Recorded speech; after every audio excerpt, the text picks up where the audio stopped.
महोदय, मांग संख्या 26 चिकित्सा, स्वास्थ्य और सफाई पर चर्चा के लिए मुझे भाग लेने का आपने मौका दिया।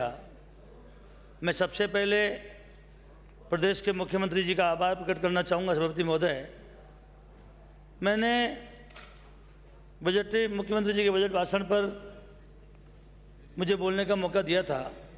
मैंने निवेदन किया था सभापति महोदय कि दूदू ऐसी जगह बना हुआ है जहाँ राजस्थान के 3 संभाग के लोग आते हैं और आए दिन एक्सीडेंट होते हैं, दुर्घटना होती है, ब्लड बैंक नहीं है, बड़ा हॉस्पिटल नहीं है, डॉक्टर नहीं है। उस पीड़ा को मुख्यमंत्री जी ने समझा, क्योंकि वो केवल दूदू की जनता के लिए नहीं, राजस्थान के 3 संभाग के लोगों के लिए। तो उन्होंने मुझे उप जिला अस्पताल अपने जवाब में उन्होंने खोलने की घोषणा करी, ब्लड बैंक खोलने की घोषणा करी। मैं उनका बहुत बहुत धन्यवाद देना चाहूँगा, बहुत बहुत आभार प्रकट करना चाहूँगा। सभापति महोदय, प्रदेश के मुख्यमंत्री जी आज राजस्थान का जो बजट प्रस्तुत किया, वैसे भी मुख्यमंत्री जी के तीसरी बार मुख्यमंत्री बने अशोक जी गहलोत जी का इतिहास रहा है कि गरीब को गणेश मानकर, चाहे कोई विभाग हो, हर विभाग में कार्य योजना आम आदमी और गरीब को केंद्र बिंदु मानकर उन्होंने योजना लेकर इस राजस्थान की जनता को दी है। इस राजस्थान में कभी भी गरीब आदमी हॉस्पिटल में जाया करता था, बहुत महंगे इलाज होते थे। पहली बार बीपीएल के लिए परिवारों को निःशुल्क योजना अशोक जी गहलोत ने राजस्थान में लागू करी और असाध्य बीमारियां, कैंसर, हार्ट अटैक, किडनी, पूरे राजस्थान के गरीबों को इलाज के लिए उनके प्राण निकल जाते थे, लेकिन अशोक जी गहलोत जी ने रास्ता दिखाया और राजस्थान में बीपीएल के लिए निःशुल्क दवा योजना लेकर आए। आदरणीय सभापति महोदय, जो लोग बीपीएल में नहीं हैं, प्रदेश में बीपीएल सर्वे होता है, कई बार ऐसे गरीब लोग छूट जाते थे जो गरीब तो हैं लेकिन उनका बीपीएल में चयन नहीं हुआ। उनके लिए भी अशोक जी गहलोत ने सोचा था और मुख्यमंत्री जीवन रक्षा कोष योजना राजस्थान में शुरू करी और जिनकी 1 लाख रुपए तक की आमदनी थी, 2 लाख रुपए तक का असाध्य बीमारियों का इलाज भी उन्होंने अपने कांग्रेस सरकार के दौरान शुरू किया। और आज सभापति महोदय, मुझे इस बात की खुशी है कि प्रदेश के मुख्यमंत्री जी ने राजस्थान में जनता क्लिनिक खोलने की जो घोषणा करी है, आज ये जनता क्लिनिक घोषणा मेरे बहुत से साथियों को लगता है कि कैसे ये सफल होगी। जब निःशुल्क दवा योजना राजस्थान में शुरू करी थी, इसी सदन में पक्ष विपक्ष के लोगों ने बहुत शंकाएं व्यक्त करी थी और वो सोच रहे थे कि पूरे राजस्थान की जनता को किस तरह से निःशुल्क दवा उपलब्ध होगी, इतनी व्यवस्था होगी कि नहीं होगी। लेकिन जिस तरह से, जिस मंशा के साथ अशोक जी गहलोत ने राजस्थान में ये जनता क्लिनिक खोलने की जो घोषणा करी है, इससे निश्चित रूप से आम आदमी, आम गरीब को अपने मोहल्लों में, गलियों में इलाज का मौका मिलेगा। और सभापति महोदय, मैं चाहूँगा ये जनता क्लिनिक उन छोटे छोटे मोहल्लों में, गलियों में खोलने का जो सरकार की मंशा है, इस जनता क्लिनिक में आम लोगों को जागरूक करने का भी काम होना चाहिए, क्योंकि कई ऐसी बीमारियां होती हैं जिनका अगर थोड़ी बहुत सावधानी बरत ली जाए और उन बीमारियों के लिए क्या क्या रास्ते ऐसे अपनाए जाएं, क्या क्या ऐसी व्यवस्था की जाए कि बीमारियां ही पैदा नहीं हो, तो मैं समझता हूं लोगों में इसकी जागृति आएगी। मुख्यमंत्री जी ने निःशुल्क दवाई योजना में दवाइयाँ बढ़ाई, मेडिकल कॉलेजों में जाँच बढ़ाई, इसके लिए तो मैं उनको बहुत बहुत धन्यवाद देता हूँ। मैं पिछली सरकार ने भामाशाह स्वास्थ्य बीमा योजना लेकर आए, ये भी, इसकी भी मैं तारीफ करता हूँ। ये भामाशाह स्वास्थ्य योजना कोई आम आदमी के लिए, मुझे समझ राजस्थान के लोग इसकी तारीफ भी करते हैं, लेकिन मैं आपसे कहना चाहूँगा सभापति महोदय, इसको खाद्य सुरक्षा से जोड़ा।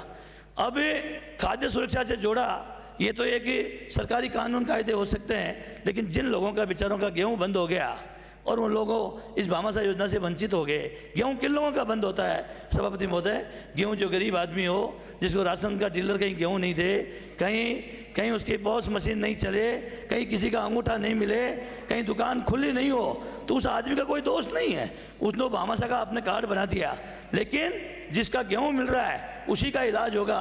इसे राजस्थान के गरीबों को इतना बड़ा नुकसान हुआ सभापति महोदय। राजस्थान के लाखों लोग जो गरीब लोग थे, जिनको इस योजना का लाभ मिलना चाहिए था, उनको इस योजना का लाभ नहीं मिल पाया सभापति महोदय। मैं इस अवसर पर आपको यही निवेदन करना चाहूँगा, चाहे ये निःशुल्क जो दवाई योजना या भामाशाह योजना ये एक अच्छी योजना है, लेकिन इसकी कार्य योजना बनाते समय आम गरीब का इसके जो प्रभाव हैं उसका भी हमें ध्यान रखना पड़ेगा। इस अवसर पर मुख्यमंत्री जी को धन्यवाद दूंगा, क्योंकि आज कैंसर, हार्ट अटैक और किडनी कैंसर के संबंध में मुख्यमंत्री जी ने राजस्थान में लीनियर एक्सीलेंटर मशीन जोधपुर में स्थापित करने की बात करी है। मैं आग्रह करूंगा मुख्यमंत्री जी से कि पूरे राजस्थान के हर संभाग मुख्यालय पर ये मशीन होनी चाहिए, और जिसे आज कैंसर एक ऐसी बीमारी है, हार्ट अटैक ऐसी बीमारी है जिसमें इलाज कराने का मौका ही नहीं मिलता सभापति महोदय।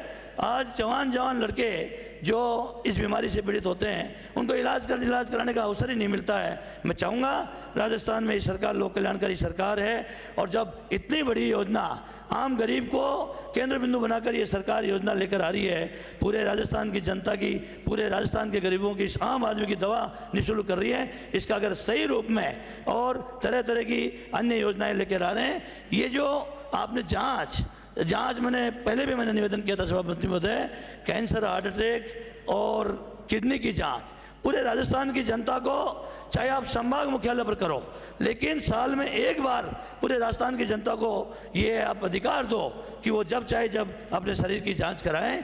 अगर उसको ये पता पड़ जाएगा मेरे कैंसर की संभावना है, मेरे हार्ट अटैक होने की संभावना है, या मेरे कुछ प्रॉब्लम आ रही है, तो कम से कम वो इलाज करा लेगा। तो जो इलाज करा लेगा तो वो उस बीमारी से आगे नहीं पीड़ित होगा, और उसकी जान को, और इतना बड़ा जो आप खर्चा कर रहे हैं उससे भी निराश मिल जाएगा। मुख्यमंत्री जी ने मिलावटखोरी से नियंत्रण के लिए कार्य योजना बनाई है। मैं निवेदन करना चाहूँगा, इसमें उन्होंने खाद्य विभाग, चिकित्सा विभाग को दोनों का कार्यदल बनाने की बात करी है। ये पिछली बार कांग्रेस सरकार थी, उन्होंने शुद्ध के लिए जो अभियान चालू किया था, उसमें 7 जिले, 7 विभाग को जोड़कर शुद्ध के लिए युद्ध अभियान क्या, उसमें कार्य योजना में 7 विभाग जोड़े थे सभापति महोदय। जब 7 विभाग के लोग एक साथ कोई किसी भी निरीक्षण करने चाहते हैं और एक साथ जाते हैं, चाहे हेल्थ डिपार्टमेंट के लोग, हेल्थ ऑफिसर उसमें वो निरीक्षण करता है, तो उसमें संभावना रहती है कि 7 विभाग के लोग गड़बड़ नहीं कर नहीं सकते एक साथ मिलकर। इसलिए इसमें पुलिस की भी जरूरत पड़ती है, इसमें अन्य हमारे बीजों की भी जांच होती है, अन्य तरह तरह की खाद्य सामग्री की भी जांच होती है। इसलिए मैं चाहूँगा शुद्ध के लिए युद्ध अभियान जैसे किया है, इसी तरह चाहे आप खाद्य विभाग को जोड़ो या नहीं जोड़ो, या चिकित्सा विभाग की कोई चलाओ, लेकिन 7 विभाग की कमेटी होनी चाहिए, और वो 7 मिलकर प्रदेश में मिलावट को रोकने का काम हाथ में लेना चाहिए। सभापति महोदय, ये मिलावट के संबंध में मेरा अनुभव रहा है, सैंपल लेने का आज सरकार के पास सैंपल लेने वाले कर्मचारी नहीं है, आज खाद्य निरीक्षक ही नहीं है। पूरे प्रदेश में आज खाद्य निरीक्षक के पद खाली पड़े हैं, और सैंपल लेने के लिए अधिकृत जिन लोगों को सैंपल लेना चाहिए वो कर्मचारी आज नहीं है। इस अवसर पर मैं आपसे यही निवेदन करना चाहूँगा कि संभाग लेवल पर, क्योंकि चिकित्सा, आपकी शुद्ध सामग्री, मिलावट में अंकुश, ये एक स्वास्थ्य जुड़ा हुआ मुद्दा है। आज पूरे राजस्थान में जितने संभाग हैं, आपकी प्रयोगशालाएं हैं, आपके पीएफए में जांच करने वाली, लेकिन आज वो कार्यरत नहीं है, स्टाफ नहीं है, पूरा उनका तंत्र ही नहीं है। होना तो पूरे राजस्थान में हर जिला मुख्यालय पर ये लेबोरेटरीज होनी चाहिए, जिससे कि खाद्य सामग्री पर इन पर नियंत्रण हो सके। सभापति महोदय, आप पिछली जब कांग्रेस सरकार थी तब चल प्रयोगशाला राजस्थान में शुरू करी गई थी। मैं निवेदन करना चाहूँगा, इन प्रयोगशाला को चाहे कानूनी मान्यता नहीं थी, लेकिन ये जागरूकता का बहुत बड़ा काम करते थे। हर जिले में एक चल प्रयोगशाला थी, 2 मिनट के अंदर ये सामग्री मिलावट है या नहीं है, शुद्ध है या नहीं है, निःशुल्क पूरे राजस्थान में चल प्रयोगशाला शुरू हुई थी। मुझे नहीं पता किस कारण से बंद कर दी गई, लेकिन मैं चाहूँगा कि चिकित्सा मंत्री जी राजस्थान में चल प्रयोगशाला शुरू करें, जिससे आम आदमी जो भी कहीं दुकान सामान खरीदे उसको निःशुल्क व्यवस्था हो। इससे जागृति आती है और जो दुकानदार हैं उन लोगों में भी अंकुश बढ़ता है, उन लोगों में जागृति आती है। और मैं तो ये चाहूँगा पूरे राजस्थान में जगह जगह आपके व्यापार मंडल बने हुए हैं। आप सरकार के पास अगर तंत्र कम है तो समन्वय बनाकर राजस्थान के जो व्यापार मंडल हैं उनको अपने स्तर पर अपने अपने क्षेत्र में प्रयोगशाला, अपने छोटे स्तर पर प्रयोगशाला स्थापित करें, वो उसको प्रमाणित करें और उसके बाद उन दुकानों पर खाद्य सामग्री बिके तो कम से कम मैं समझता हूँ आम आदमी को शुद्ध सामान मिल सकता है। सभापति महोदय, इस अवसर पर मैं एक निवेदन और करना चाहूँगा।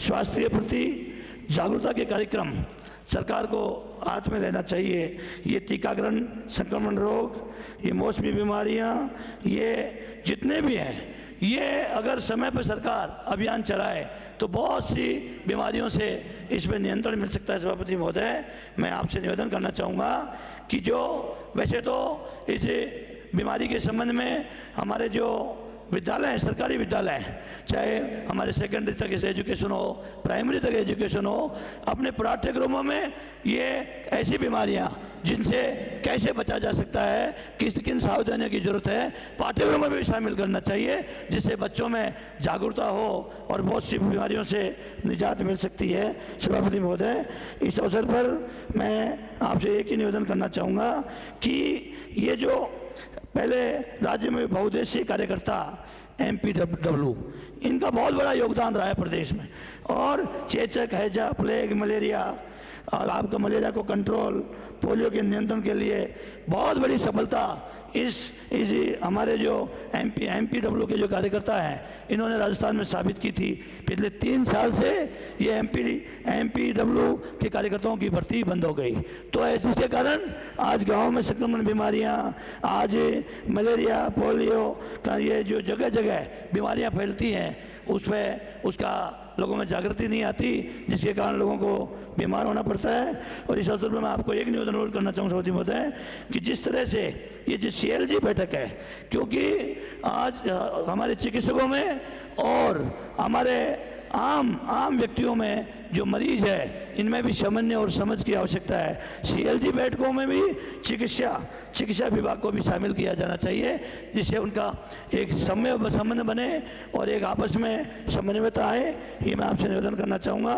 और आपसे ये भी निवेदन करना चाहूँगा सभापति महोदय कि गाँव में डॉक्टर लगा देते हैं लेकिन उनका वो वहाँ अधिकतर ठहराव नहीं कर पाते हैं। सरकार को ऐसा कानून बनाना चाहिए कि MBBS की डिग्री का अगर कोई ले लेता है उसके बाद एक निश्चित समय तक उसको गांव में रहना पड़ेगा, और गांव में रहने के बाद ही उसको चाहे पोस्ट ग्रेजुएशन PG करता है या अन्य कोई आर्थिक लाभ मिलता है, तो ये निश्चित 5 साल का 7 साल का उसका निश्चित कार्य तय करना चाहिए। सभापति महोदय, मैं इस अवसर पर आपको बहुत बहुत धन्यवाद देना चाहूँगा कि आपने मुझे बोलने का मौका दिया।